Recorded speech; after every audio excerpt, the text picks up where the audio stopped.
Get ready for the Squawking Eagles Podcast. Hello, and welcome to the Squawking Eagles Podcast. I am Mike, and I'm joined by my two hosts, as usual, Mark and Miguel, and we will be joined again for a little bit by Sean to talk about this past week's game. How you doing, guys? What? Yeah. Mm-hmm. What? Yeah, exactly. So here we are. We're off our. We're gonna talk a little bit about the Jets game. We're gonna give our thoughts. We'll get our one word. We'll get one word from Sean. If you're not watching this on YouTube, Sean's got the largest smile on his face, biggest one I've ever seen on the man. I've known him almost half my life. So yeah, we're gonna talk about that, and then we will preview the Dolphins Eagles game, where the Eagles will be playing Sunday Night Football, wearing the Kelly Greens. And sure enough, we are all wearing our Kelly Greens. Got a little number 3 with Miguel with what's his name? Nolan Smith. We got N'Kobe Dean over there, and I got BG, Brian. You sure that's not my jersey that you're holding on to that you haven't gotten to yet, Mark? Hold on. Mike, did you just Brandon Graham? Sorry, Brandon Graham. I was thinking of Brian Westbrook for some reason. I don't know why. Wow. He said the wrong name? I didn't even hear you say the wrong name. Yeah, he said the wrong name and then said he was thinking of another player with a different number from 20 years ago. I know, because I was thinking I needed a Brian Westbrook Kelly Green jersey. He also says, I know him less than almost half his life. I know you fucking 3/4 of your life. What are you talking about? Well, half. I'm 43, and I've known you for half my life. 15. What? 43. Yeah, do the math, Mike. Do the math, pal. More than half. Just about. Look at him change. Look at him change the story. I love it. You know you're wrong when the pitch of your voice goes up. If I've already started drinking and it's late and I've had a day, it's been a day. It's not even 8. Yeah, it's been a day. You can't drink all day if you don't start in the morning. Drake said it the best. That's right. And this is not a sponsored thing, but we are drinking Surfside tonight. So no sponsor, but we would, if you want to sponsor us, we will be happy to sponsor. Surfside, call us. All right. Some housekeeping here. If you want to follow us on Instagram, Squawking Eagles Podcast, we have just been awarded subscriber exclusive content. If you can subscribe to our Instagram page, you get exclusive content for the podcast. Just go and follow us on Squawking Eagles Podcast. We're also over on YouTube, Squawking Eagles Podcast. And then we're on X and TikTok and Facebook too. All right. Here we go. Let's hear it from Sean. The Eagles and the Jets played Sunday afternoon, 4:00 in MetLife Stadium. And we all predicted that the Eagles were going to win this game. I don't think any of us. Not all. Well, one. You predicted the Eagles to win as well. You predicted the Eagles to win as well. Yes, you did. No, I said the Jets. You said the Eagles were going to win 28-10, but if there's two big plays, the Jets are going to win 20-17. So you picked both teams. You picked both. No, I didn't pick both. Pal. You picked both. Let's get that straight. You picked both. You can't play both sides of the fence. You weren't sure what you wanted to do. You didn't sure what you wanted to do. So, Eagles, Jets, let's hear how the game went for you, Sean. I know if anyone has listened to the post-game podcast, Sean had some little clips in there, and you can hear our voices as the game went on.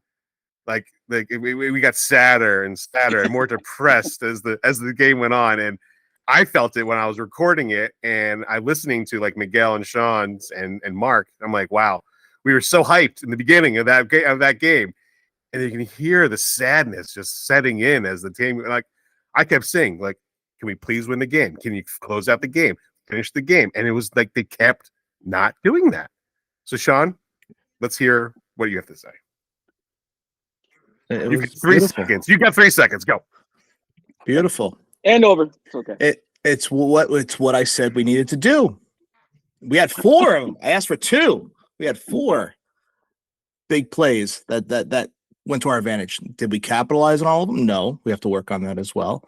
But look at what for those of you that are not watching this, all 3 of them are laid back with pusses on their faces. When I came into the meeting today, the sadness in all three of their faces was glorious. I can't tell you, because I was the one that was pessimistic. I was at the bar at the restaurant watching the whole game. There was a couple of Eagles fans down the other side of the bar clapping along, being patient. But I was glad to be in it halfway through the game. You know, when it's 14-12, I was fine. We're in it much better than I thought. You know, even though we'll talk about it, I'm sure. You didn't score 2 touchdowns, pal. The first touchdown was not a touchdown. All right, I'm sorry. That was a touchdown. It's not a touchdown. There's been 27 third-party reviews. It has been a touchdown in every single review. Thank you, Brian. Thank you. No, not a touchdown. Anyway, but that's besides the point. We had 4 big plays. We had them. I guess we'll do our one word later, right? In the podcast, right? Yeah, okay. A little bit. Yeah. So our defense played well. I mean, I told you in the podcast last week, I was worried mostly about Hurts, and Hurts was running around. That's why I was screaming. That's why I was worried about. I was screaming at the bar, at the TV, you know, because he did scramble. You know, I don't think he's had as bad of a game as everyone said he's had. I don't think it was that bad. It was. The Jets played really well. We were down 2 corners. We were down Sauce, our number 1 cornerback, one of the best quarterbacks, if not the best in the league, gone for the game. That's a big impact on your defense. Zach Wilson didn't make a big mistake, which was good. All right, he didn't do much, but he didn't give him much time to throw because your defensive line is so good. We knew this going in. He wasn't going to get much time to throw. Wasn't much for him to do. Right. We got lucky as well. We, missed field goal, opportunity of interceptions that we had, field position, played well on defense. The pieces just fell together. And I don't know whether we'll talk about it, I guess, at the end of the game, whether or not you let Breece Hall score at the end, or do you try to shut them down before and not let them score, force them to 3? We'll talk about that. But I'm just ecstatic. I told Mike before the season started, even with Aaron Rodgers, I said it last week of the podcast, if we come to our bye, which the Jets bye is now, if we were 3-3, I'd be golden. That's with Aaron Rodgers. And what a weekend for me. I got engaged. Jets won. Congratulations, by the way. Congratulations. Thank you. Congratulations on that. I hope she knows what a loser she's gotten.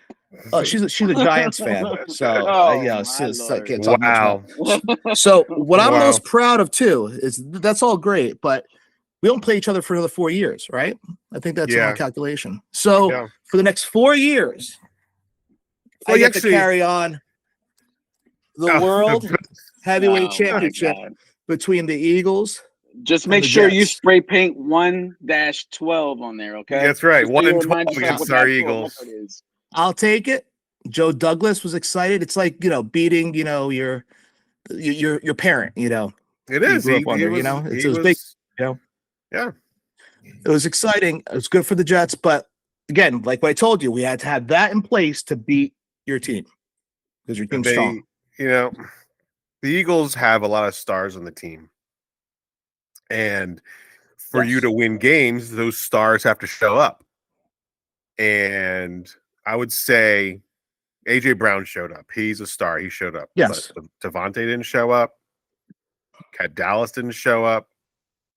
They didn't even touch any running with Swift, so he can't show up if you're not using him. And Jalen Hurts, I would say that's probably one of his worst games I've seen. He threw a couple of interceptions.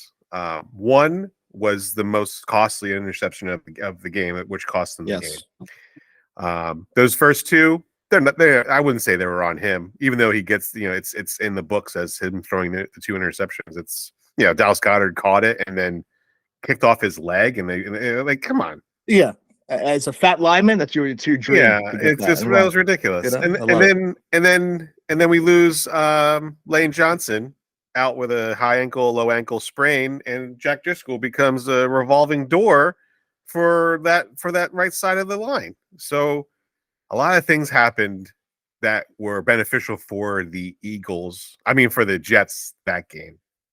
And we can start doing one words after we're done this, but my one word was sloppy.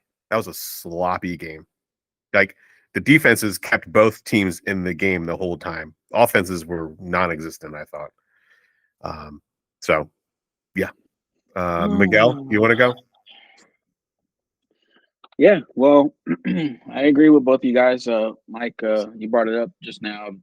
3 interceptions, two which was Jalen's arm getting hit was one, and then the bounce off of Goddard, which just they were there at the right place at the right time. It happens, yeah.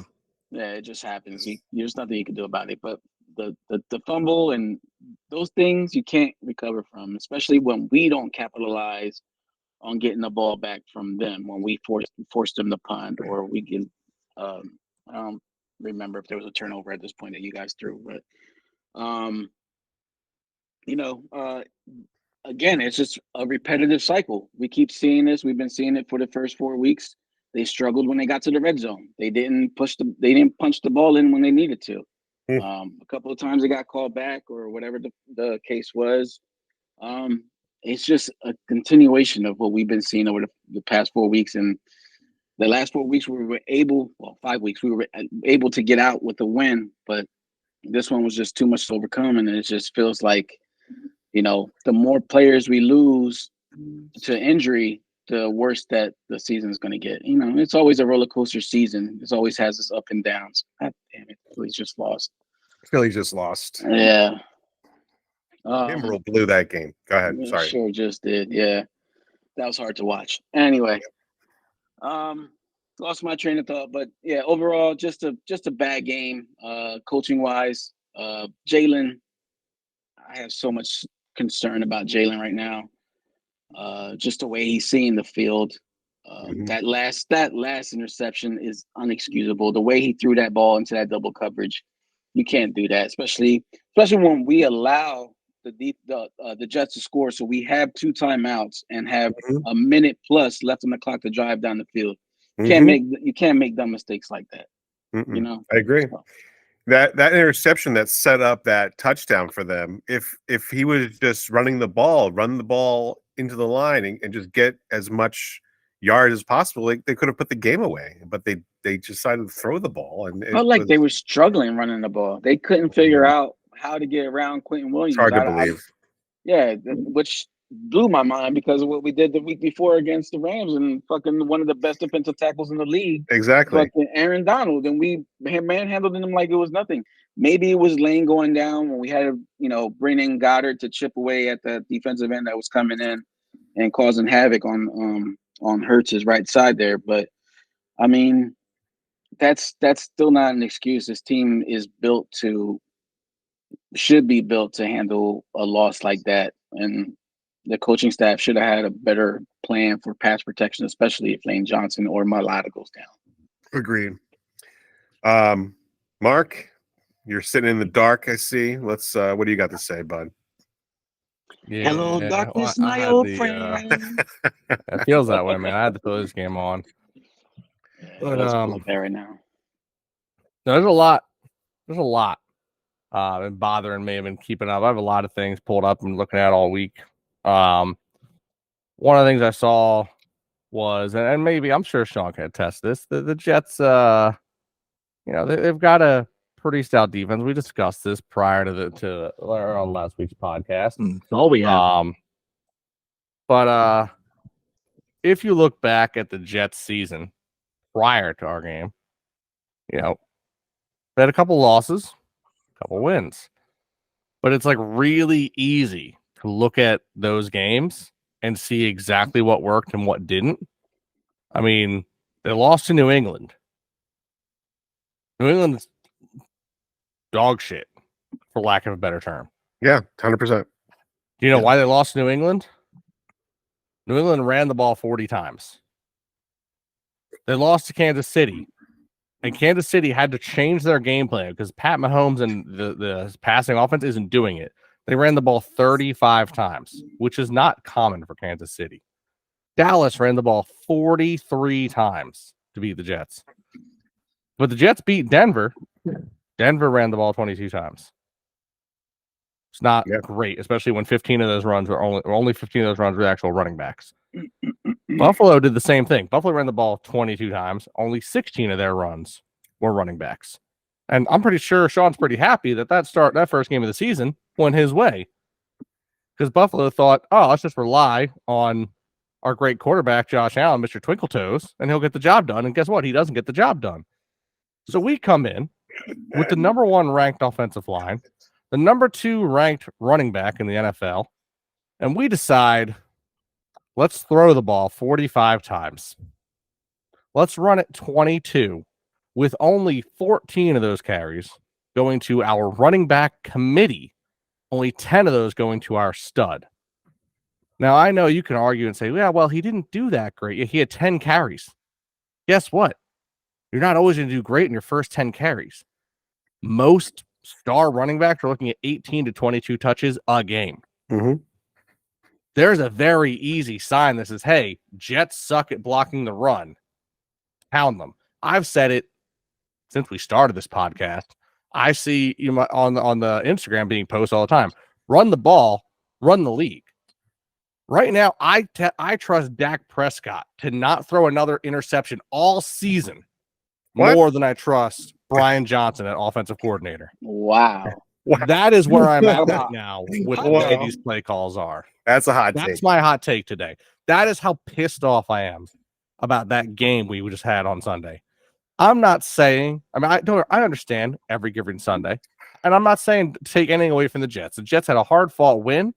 They got away with one. And as Eagles fans, we all feel that way, that, we definitely should not have lost that. But I'm also not going to take it away that the Jets did what they had to with what they had to win. Their defense stood up and said, hey, throw the ball on us, and we're going to try to stop you. I know Sauce is their best, and he wasn't there, but the rest of that secondary is not weak. Don't get me wrong. A.J. Brown put up some numbers on him, and Devontae Smith is happily to tell you that he has to catch the ball, which he does. Mm-hmm. Dallas Goedert, I'm sure, is beating on himself for the turnover. I will say, I don't blame Swift for the fumble at all. I watched that play 7 times over the past 7 times each time I watched it past couple days. That was the cleanest punch out I've ever seen. I don't care how good of a running back you are, you're not holding on to that ball. That was a phenomenal punch out by Mosley. Other than that, though, I think Swift had a chance to have a phenomenal game, and we just didn't run it. Didn't allow him. Beat them. But it's not even that they didn't allow us. We didn't allow them. We didn't give them a chance. For some reason, we're running Boston Scott. We're running, Gainwell in there. Look, I get it. Again, if you need to rest your guy, but 10 carries in a game, there's no way Swift needs rest. That's just not. He's not on the injury report. I don't think anything was stopping him from playing more. I think it was our terrible play calling. I see a lot of blame going to Hurts. I agree. I think Hurts did have a really poor game. But I think the game plan forced him to have a poor game. When you're constantly throwing the ball, the opposing team has a phenomenal pass rush. So he's constantly under pressure, trying to throw the ball on the run. He's going to make bad throws. It's what's going to happen. But if you take the ball from him instead of 45 times, and instead of handing the ball to Swift for 22 of those times instead of 10, that's 12 more throws off the board. From 45, you're down to 33 passes. I think 33 passes in a game is a respectable number for any quarterback. Why are we throwing it so much? We have a team that is built to just throttle teams by beating them up at the line of scrimmage on offense and defense, pound it down their throats, make the defense hurt, make them wish they weren't there. And then you've got phenomenal receivers like Smith and A.J. Brown to burn them all day anytime they get too cocky or anytime they try to help out. We have the team to win. Stop making bad decisions. Brian Johnson, I'm talking to you specifically right now. Take your ego, take your head that's up your ass, throw them both out, understand the team you have, and adjust. I don't care that you're a quarterback's coach. I don't care that you and Hurts go back decades. Guess what? This is a league that was dominated by passing for the past decade and will be for a while, except that the teams that know how to run the ball will beat those teams every day of the week. We have the team to run the ball. Utilize the players you have, and you will see success, and you will be celebrated in this city. We will kick you out very quickly. With all that being said, and great analysis, Mark, on the running. Great job, by the way. Thank you. Also, Mark might be a little pissed this weekend because not only did the Eagles lost, but so did the Oregon Ducks. So he might be a little. I don't want to say anything. A little more sour than all of us. Yeah. Oh man, his eyes just rolled back in his head. Oh my god! Like if anybody could strangle me through a video right now, Mark would be doing it right. If looks could kill, we all be dead right now. Dead. Let's put it like that. Anyway, Look I at just peed myself a little bit. Right. A little pee came out just now. It's been a fun week. Don't worry about it. Anyway, with that being said, to bring it all back around, do you think?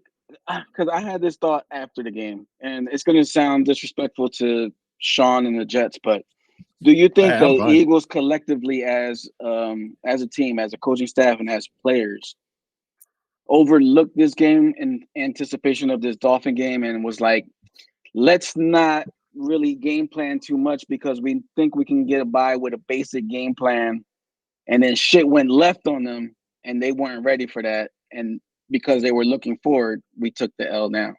You know what I mean? That's what I thought. I thought you're looking ahead to next week, to Miami. And I think you're obsessed with Sauce being out. You got to throw. Sauce is not there. Let's throw. Right. I think that's part of it too.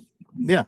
That's 100% what happened. They thought that Sauce Gardner was out, and we're going to pass our faces off. Mm-hmm. And they did. A.J. Brown caught a lot of passes. Yeah. Granted, I will say Devontae catches those two. I think we still win this game.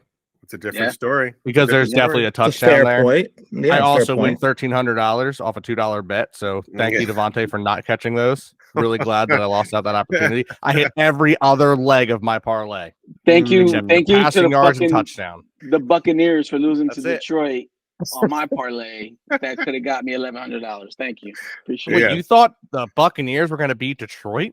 I took somebody's word at work that's a Buccaneers fan that said for sure. Of course. Really strong. I know. God. Baker Mayfield? You put your money on home. Baker Mayfield. I did.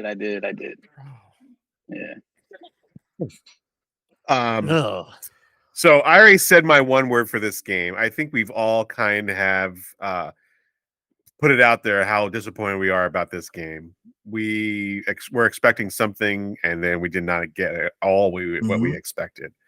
My word was sloppy because the game was sloppy. Like everything, like dropping passes, like weird fumbles, weird interceptions, weird defensive calls. Like it was. The whole game was weird, Mike. Very weird. Very weird game. The weather changed in the third quarter. It started raining up there. Nobody anticipated the rain to be there. Like.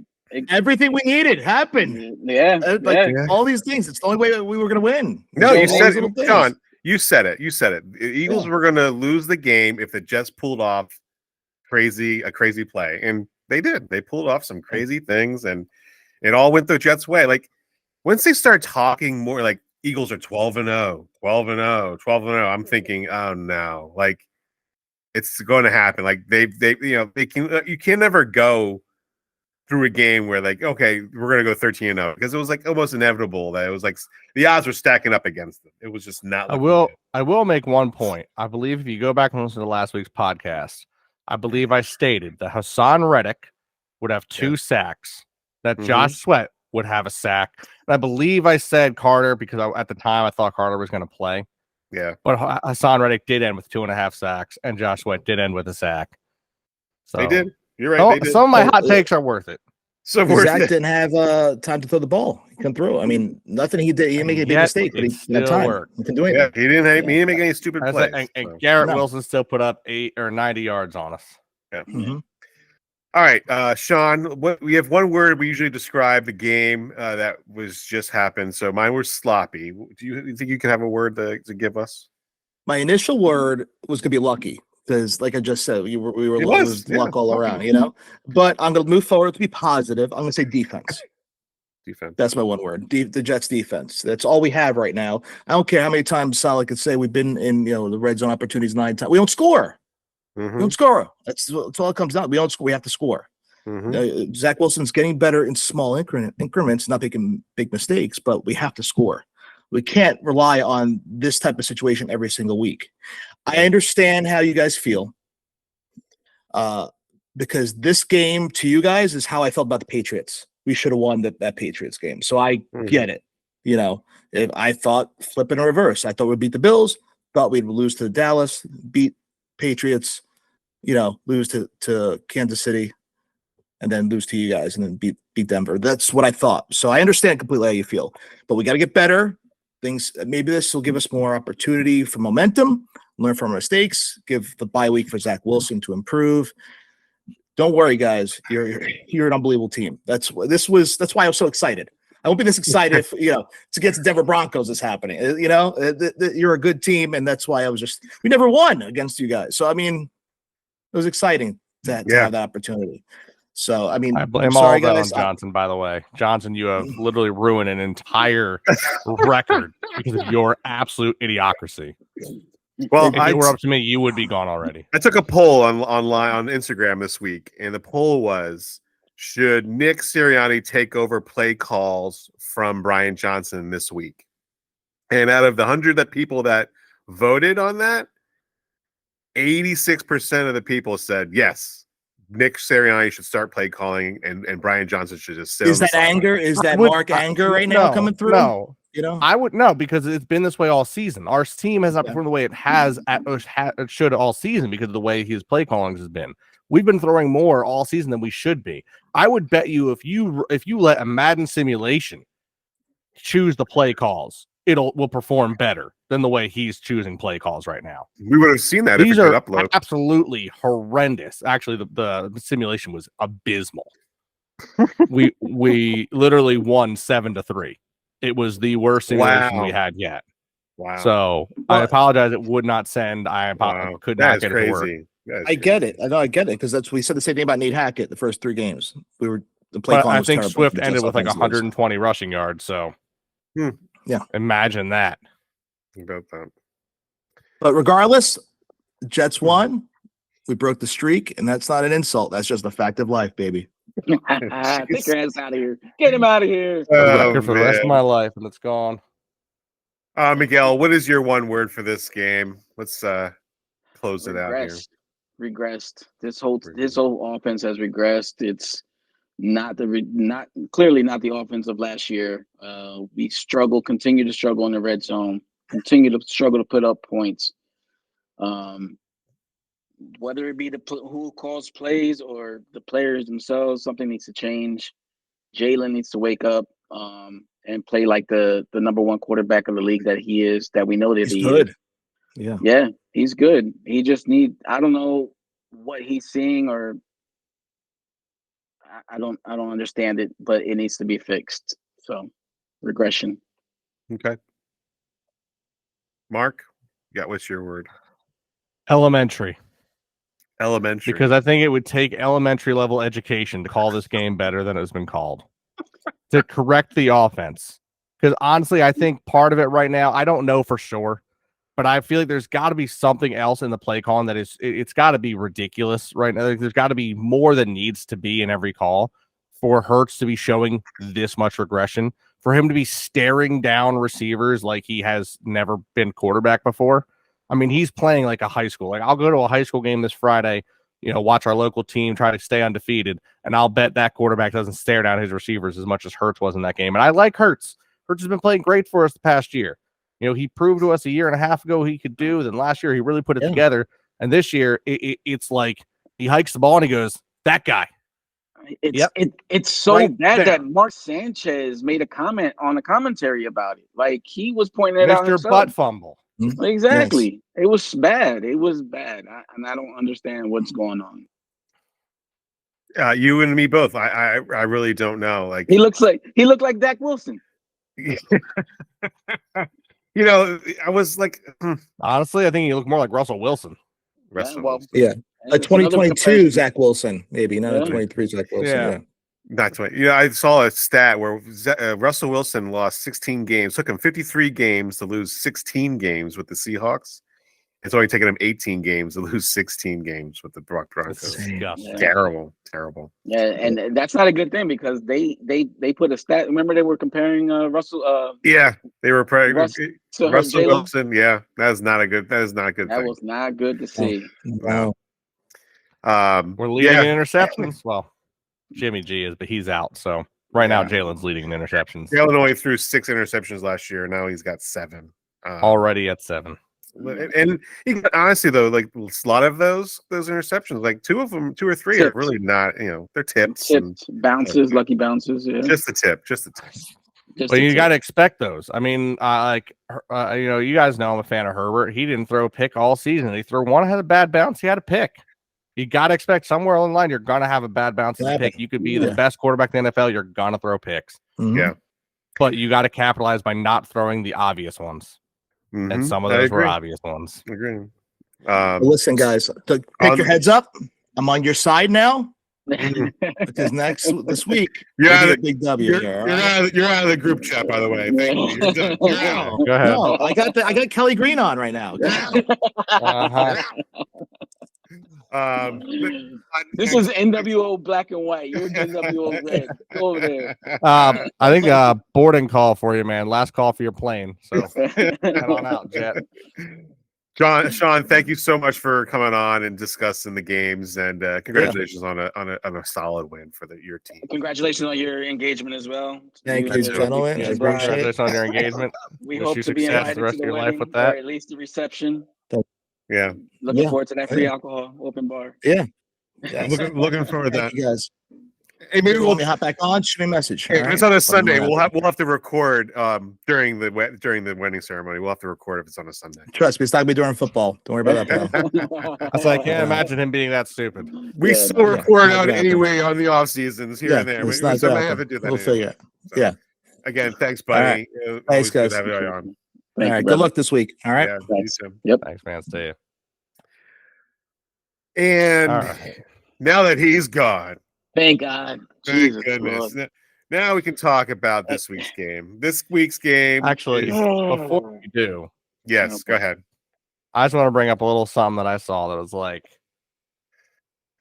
kind of hits you in like the we made a few more mistakes than we thought maybe. Yeah. So I'm looking at the stats this year for our defensive players. All right, for the NFL defensive players. And is this the bad news you were telling us about? This was the bad news, yeah. Okay. I just had to brace Let's myself. see, where is he here? Bad news.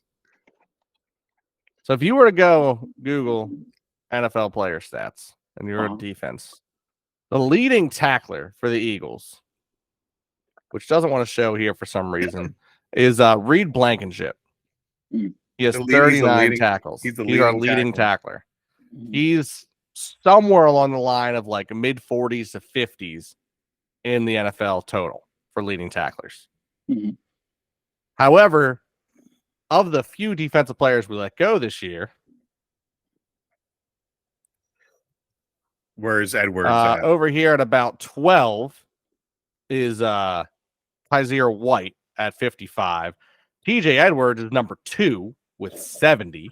And then just to rub it in, Kevon Wallace is about 10 spots above Reed Blankenship with 43. Wow. So, but let me justify those stats. What team is Kayvon on? Cardinals. Okay, so they're all on bad teams that defense is mostly on the field. So yes, they're gonna have higher tackles because they're gonna be on the field the most. Good point. And the Bears, right? He's on the TJ Edwards is on the Bears. The Bears and you got the Cardinals. 2 worst teams. Yeah, that's actually you're not wrong. You're not wrong. You're not wrong about that. But I mean, there's a lot of other players on here on good teams that aren't on the field all the time, but still have more. I mean, Fred Warner's got more tackles than any of our guys. He's on a pretty good team.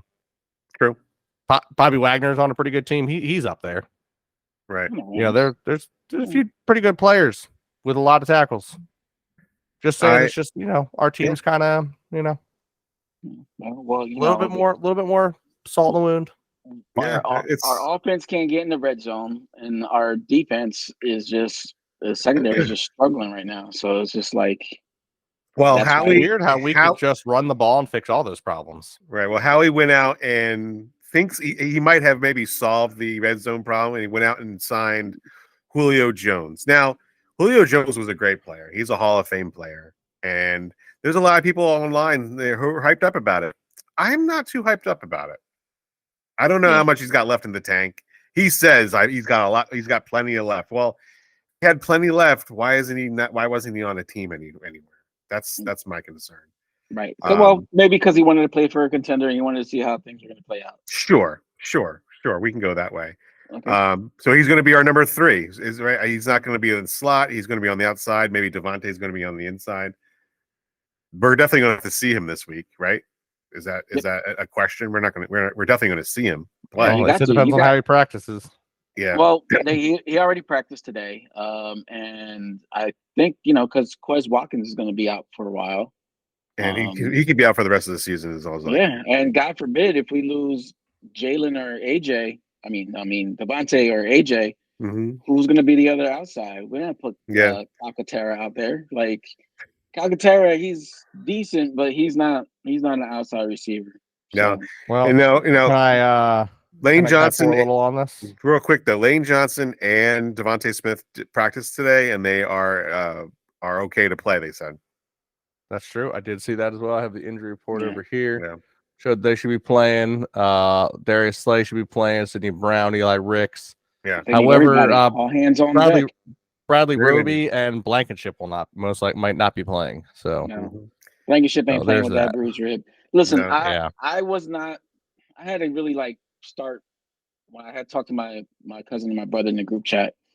Talk myself into this Julio Jones pickup because, to me, talk me into it because I'm not sure about it. Talk me. yeah, I was gonna tell you guys the same thing when we started the pod, but it's just okay.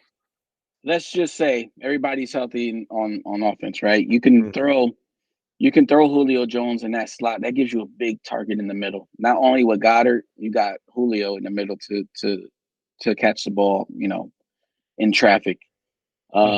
He's going to be a good blocker. I mean, to me, I think he's what Urban Fryer was when we bought him in. You know what I mean? He's going to be. Yeah. He's not going to be the all-star player that we know him to be from his past. He's going to be in here. He's going to be a role player. He's going to be maybe less than 30 catches for the rest of the season. He's just going to be that guy that's going to be there when Jalen's in trouble, scrambling out of the pocket. That's going to be in that short route that's either in or out, depending on the situation. You know what I mean? I don't think he's going to be anybody that they're going to highlight to be, a must-get target type player.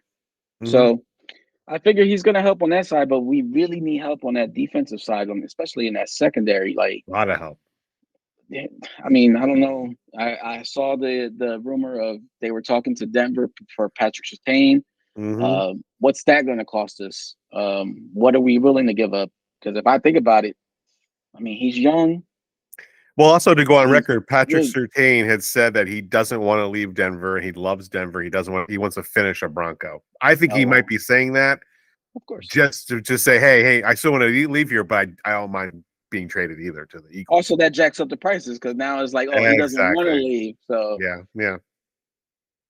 You always remember that. That's a core player that, if I'm a GM, that's someone I want on my team. If I'm the Jets and I want to rebuild a little bit, I'm not going to go with Sauce. I'm going to go Garrett Wilson. If I'm Denver, I'm not letting go of Patrick Surtain. That's a key player you're going to need going forward.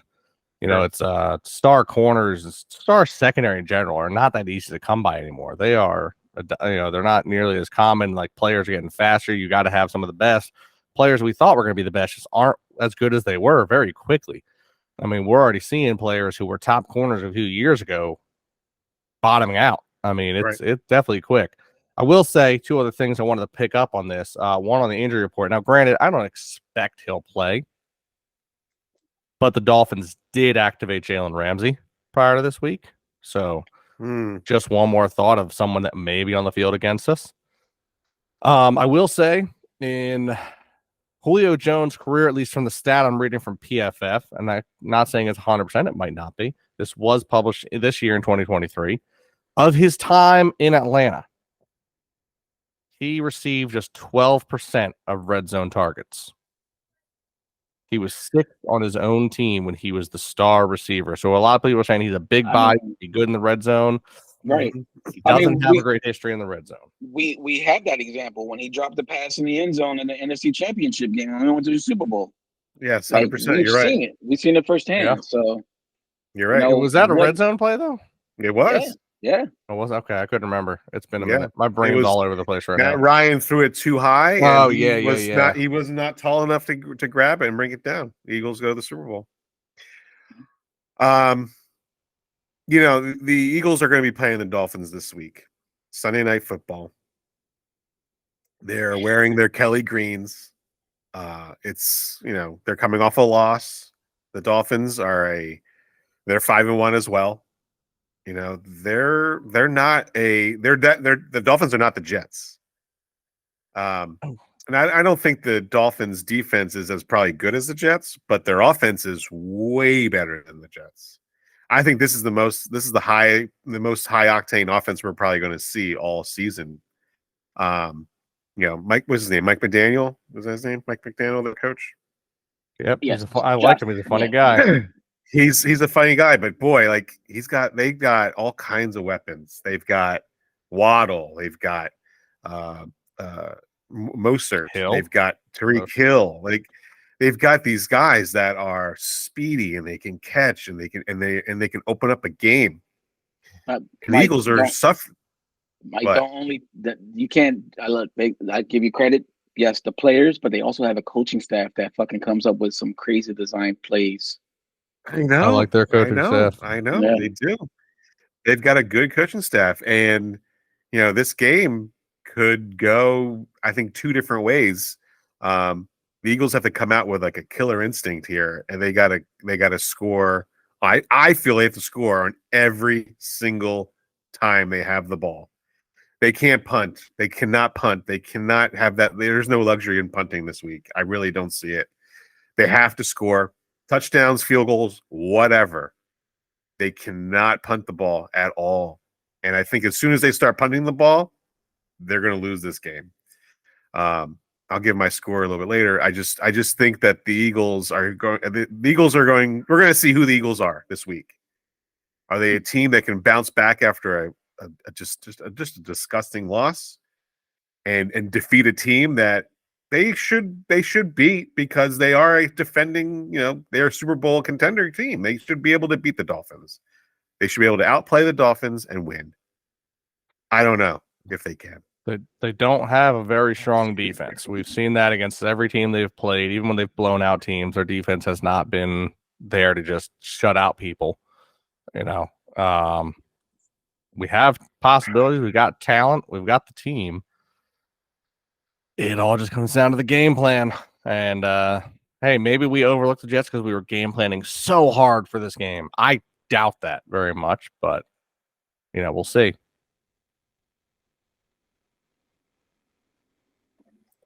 Miguel, what are your thoughts? This game scares me, man. Defensively, the way that we're hurting the backfield, with these receivers that we're about to face, it's a little bit scary. The zones that we've been playing over the last 5 to 6 weeks, they're gonna have to fucking play double zone on this offense. I don't see how we can get pressure into his face before he lets that ball go to Tyreek Hill, who's 10 yards down, that takes off 80 yards down the field. You know what I mean? Like it's a scary scenario that we're facing this week, especially with the bad play that we've had in the last couple of weeks. So I'm very, very nervous about this game. Yeah, I think this is the most nervous I've been all season, and it's probably been the most nervous I've been in quite a long time. This is the biggest challenge, and then this is going to set the tone for what's coming up. We got the gauntlet coming up. We got this game. We got the game against Washington, which is never an easy game, especially when we fucking play them at home. Mm-hmm. And then Dallas after that. And then Dallas, and then you got the bye, and we come into Kansas City, Buffalo, Dallas again, Seattle. Yeah, it's coming. It's coming. This is gonna build the character of what we're gonna be. Are we for real? Did we just sneak by these last 6 games with this? 5 games that we won. through the skin of our teeth. Like, what are we? So this is going to prove a lot and set the tone for the rest of the season. I think the one thing we can look forward to with this game, and this is just something I've been kind of spitballing around looking at my head, is I feel like for once, if we're not adjusting, because we haven't been adjusting anyway, we don't adjust to anything right now. Our defense might see a slight better chance this week because, again, with players, I don't get me wrong, I know Hill's super fast, but they do like those deep stretch plays. And those deep stretch plays do allow time for our guys to get into the backfield and get down to Tua a little faster. Give them a little extra second to get down there and stop this play before it happens. Look, we've got it where we need. Like I said, we've got the team. We've got the offensive weapons. We have the defensive strengths. We can easily stop this. We can show everyone that what Buffalo did to Miami is not impossible. We can shut them down and we can put up points. I guarantee it. If we start running the ball on them, making them hurt, take Mostert out of the game because they're behind and they have to keep throwing, clamp down on Hill, make sure he's double covered all game. I know Waddle is not a player you want to leave with single coverage, but sometimes you just got to put Slay on him or Bradbury and trust. Maybe we get beat once or twice by Waddle, but I'd rather let Waddle score 1 or 2 touchdowns on us than let Hill put up 400 yards on us. You can't put Bradbury on him. Bradbury don't got the speed to keep up with Tyreek. No, that's what I said on Waddle. One of them has to be on Waddle by themselves. The other one can be on Hill with help. Like Slay has lost a step. He's not going to be able to stick with Tyreek Hill the whole game. Nobody can. No, you got to have a linebacker that's going to cover the quick slants and flats on him. So then so your corner could stay over the top a little bit, and you got to have a safety so that when he turns and burns, he doesn't have to stay stride for stride. He has to keep up as best he can, knowing that when the ball comes in, you're there for contact should you need it. You almost have to triple team Tyreek Hill with this. Yeah, you got the pass off zone areas. There's going to be a lot with a man. Yeah. There's going to be a lot of things that we're going to be looking for this game. This game is going to answer a lot of questions. Can Sean Desai manage a game against a Super Bowl team? Like the Dolphins are a Super Bowl team. You can say that they are. Can he game plan and call a game defensively that can just shut this team down? And if Nick Sirianni is not calling the plays, can Brian Johnson really call a game against the Super Bowl team? Like, can they do it? Like, we're going to see. There's going to be a lot of answers. I think a lot of questions are going to be answered this week.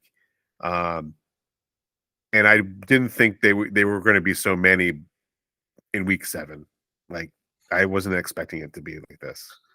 I will say, I think if Swift gets 18 or more carries, our chances of winning the game are over 70%. I'd almost say we win the game if we run the ball 18 plus times with our main back, and then we end up having about 25 to 30 carries total between our other running backs and Hurts. Because even though we all have reached a point where we understand that, with the exception of the brotherly shove, that quarterbacks' runs are just absolutely not helping.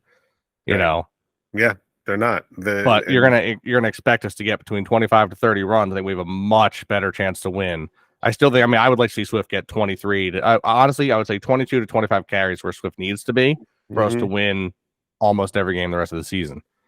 I know it's a lot of work, but I think it's doable. Our offensive line can do it, and I think the more you do that, the more you're going to see teams. I've said it every week now. They have to respond, and when they respond, we, in my opinion, still have a top 5 receiver threat duo, like our top 5 duo threat. If you pull guys away and you leave them one-on-one, it's like we're talking about the Dolphins now. You don't want to leave Hill one-on-one. You don't want to leave Waddle one-on-one. Well, guess what? You don't want to leave Smith or A.J. Brown one-on-one. A.J. Brown will ruin your entire secondary if you leave him one-on-one. He's done it how many weeks in a row? 125 yards and a touchdown. 4 weeks in a row. He does it again. I expect he makes 5 and ties Calvin Johnson's record this week. If we run, he's open. You got to capitalize on it. We can't have dumb mistakes and penalties that fucking cost us the touchdown or a big play. You know what I mean? Because that hurt us last week. Like, it's funny that you say that because, like, last week I felt like Jalen hurt us in the game, but he was keeping us in the game. Mm-hmm. It was weird how, I don't know, man. It was a weird game. That was a weird game, and it can, the Eagles are going to have to, really man up and make an example of the Dolphins. And can they do it? Like, we can go through the scores and what we think their scores are going to be. I don't feel as optimistic as I would like to be about this game. Yeah, I don't either. So, I mean, I said at the beginning of the season this was going to be our first loss. Yeah, this is Blown away. I'm hoping we're wrong and we flip the loss and we actually win this game, and then the Jets game we can count as, a fuck up. We had to, we all have said that this is going to be our first loss. So apparently the Jets game was our first loss, and this could be a win. And flip flop those games. I can deal with that. I don't know if the Eagles can do it the way that they've been playing. They've been playing the way they played against the Patriots, the way they played against the Commanders. Like, I don't know if they can do it. I don't know if they can do it. And I'm excited to hear what your predictions are for this game. If you want to go first, Mark. All right, I can do that. I will say I want to call out Smokes Cigar on Instagram. Commented on our post. He said, "I don't care. I ain't picking against my Eagles ever." Oh, good man. Yes. I believe in you. I love that energy. I do. I love that energy. Look, we've talked a little bit down on our Birds today. I'm not, that's just how it was. It was a bad week against the Jets of all teams in the world. I don't think a loss. I mean, I don't get me wrong. I think obviously anytime we lose to the Cowboys or the Giants or the Commanders, it's sour and it's disgusting. But losing to the Jets when they're this bad, knowing we have never lost to them, it's some sickening feeling in my throat that's been there for a while. So I think a lot of people are a little heated this week. I think there's a lot of anger going around in the fans. I've said it all season. I think we're the craziest fan base. How much we have been disproving of our team when they were 6-0. So I mean, now that we're sitting here at 5-0, now that we're sitting here with a loss. They're just kind of jumping on, telling you just how bad it is. I still stand by my belief that, a little bit of play calling's got to change one way or another, whether it be a change in who's calling it or just an overall change of philosophies. But coming into this game, it's a bit of a toss-up for me. I want to say, obviously, we're facing a team that's going to put up points. I will be shocked if we hold them to anything less than 24. Mm-hmm. However, I stand with Smokes Cigar. I believe in my Eagles, just like I did last year. I believe that Hurts is going to have a little conversation with the O-line, with the receivers, with the running backs. The defense are going to get themselves together. I think we go up and go, hey, guys, we're not doing this again. I think we come out. I'm going to put us at 31-24 Eagles. Okay. And yeah, I'm going to say that Nakobe Dean recovers a fumble, and we see at least 2 sacks. Wow. Okay. Fumble and 2 sacks. So those are my hot takes. Some hot takes. Okay. All right. Miguel, what you got, bud? Here we go. Listen, I have witnessed the deterioration of this team as the weeks have gone on. And I've tried to be as confident as Mark was last season and is currently this week. To me, and it's Kelly Green week. We're at home. There's a part of me that wants to just be like, we're home. We're wearing the Kelly Greens. There's nothing that can go wrong. We're going to have the home field advantage. We're going to come out with a win. But something inside of me is telling me that we end up losing this one. And it's going to be a barn burner. I think it's going to be a 35-30 Eagles loss. Yeah.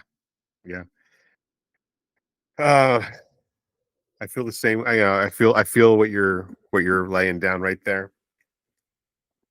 I wanted to beat the Jets last week, only because in spite of Sean, being a friend of mine for so long, I wanted the Eagles to win that game so badly. Yeah. as you all know, I've lost bets between Eagles Dolphins games where my son now is a Dolphins fan. Bad parenting. Bad, terrible. I'm very bad at betting. I don't do betting anymore. I can't bet your anymore. kids, man. Can't do it. So as you know, because of a bet and the Eagles lost to the Dolphins, my son is a Dolphins fan. So we have been talking for the past 5 weeks because I am a homeschool dad, and so as a good homeschool dad, we do football math every week, and we follow the scores and the records of each team that we want to root for. And so, of course, I root for the Eagles, and my son roots for the Dolphins, and my daughter roots for the horse teams, the Jaguars and the Broncos. And so every week we've been talking about who's winning what game, and the Eagles are going to be playing the Dolphins soon, and the Eagles are going to be, the Eagles are 5-0, the Dolphins are 5-0, and the Dolphins are 5-1, and the Eagles are 5-1. Oh no, they're the same record now going into this game. He's very confident about the Dolphins winning this game. He's like, I'll watch the game. I know they're going to win. I don't really need to watch the game. I'm like, oh great, that's very confident in you. He's got a lot of confidence in his team. I wish I had the confidence that he has for the Eagles to beat the Dolphins this week. From the beginning of this year, the beginning of the season, we said this was going to be the Eagles' first loss. Well, this is also going to be the Eagles' second loss. And I think it's going to be a 42-28 Dolphins victory. I don't see the Eagles improving that drastically over a week, where these past 6 weeks, they have just been, like Miguel said earlier, regressing. Jalen Hurts, you could say it. People have, they started saying at the beginning of the year. I'm going to start saying it now. He has regressed. I don't know if this is the Surfside's talking, and that's why I'm doing this, but the Eagles are going to go 5-2. They'll be 5-2 by the end of Sunday night. Listen, as long as Jim Carrey doesn't show up and beat the fucking Eagles mascot, I think we should all be all right. And if you don't know that reference, go watch Ace Ventura. Go watch it. Part 2, is it, right? Part 2? No, first one. Is it the first one? Yep. Laces out. That's my football name. Come on. Yeah. So yeah, that's it. Eagles 40, Dolphins 42, Eagles 28. That's Eagles get their second loss. It's been a really somber pod. It's more depressed now. Yeah. It's I did. Thank God the Phillies have been winning to fucking get the Eagles out of the news cycle. Like, if it hadn't been for the Phillies winning and we had to just listen to Sports Talk Radio and hear this loss about the Jets, I think a lot of people would have jumped off the fucking Ben Franklin this week. Yeah, and I think because the Phillies, they've hit 19 home runs to the only 16 runs they've given up. That's an amazing stat right there. That is, but see, with that stat comes streaks as well. So your team gets hot and you get cold, and tonight, and that happened tonight. 1 point. Yep, exactly. That happened tonight. And the Phillies are a way better team than the Diamondbacks. They'll bounce back and they will finish out this series in Arizona. So I kind of figured we'd lose at least one game there. They have to. They were going to lose one. They were going to lose the first one. They're going to fit the next two are going to be in Arizona, and they'll win those. So Miguel and I are on the same page. Mark, you're full-fledged with Smoky Cigar. We'll shout him out and we'll tag him in this week's post on Instagram. If you would like to be tagged and get special treatment by our podcast, you can subscribe to our channel on Instagram with a small nominal fee. You can get special content, early access to things, behind the scenes podcasts. So just go ahead and find us on Instagram, subscribe, and join us on our ride to climbing the podcast charts. Thank you. I was just about to say, you're not going to share the good news with the listeners. Yes, last week's episode had quite an interest on Spotify and all the platforms. We were ranked number 76th. Between Amazon, Google, and Spotify, and Apple. So thank you for listening. Thank you for the impressions, and keep them coming. We're growing. This is episode number 91. So this is the countdown to 100. We're almost there. I'm kind of wondering how much of those fans were Jet fans that just wanted to get an insight on the Eagles. I know, right? Yeah, Right? I would wonder. I would like to find. They, of course, we can't figure that out. But if you are a Jets fan and you listened last week and now you're tuning in again, let us know. Let us know. Give us a shout. Yeah, Definitely.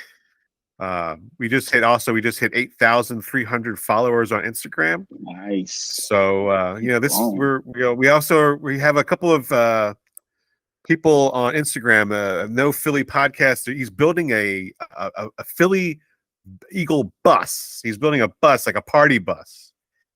He's planning on having it showcased, I think, November 5th. So we might have to figure out. We might go to that tailgate he's going to do. We might do that.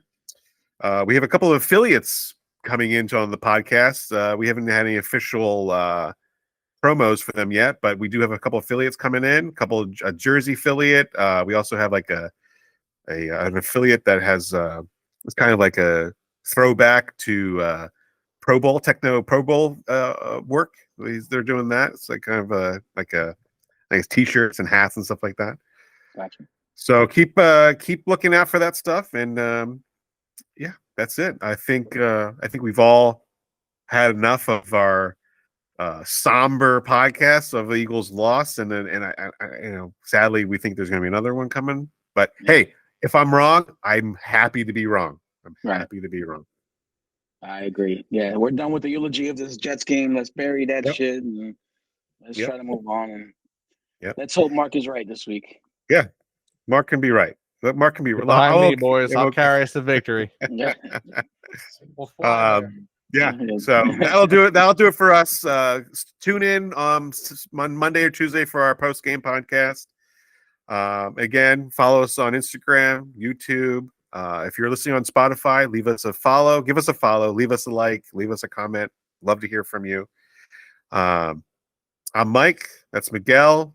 Mark. Boys, thank you. Again, it was a pleasure. You know how we do. EAGLES. Eagles. Eagles. Go Birds. Go Birds. Like, hit that music.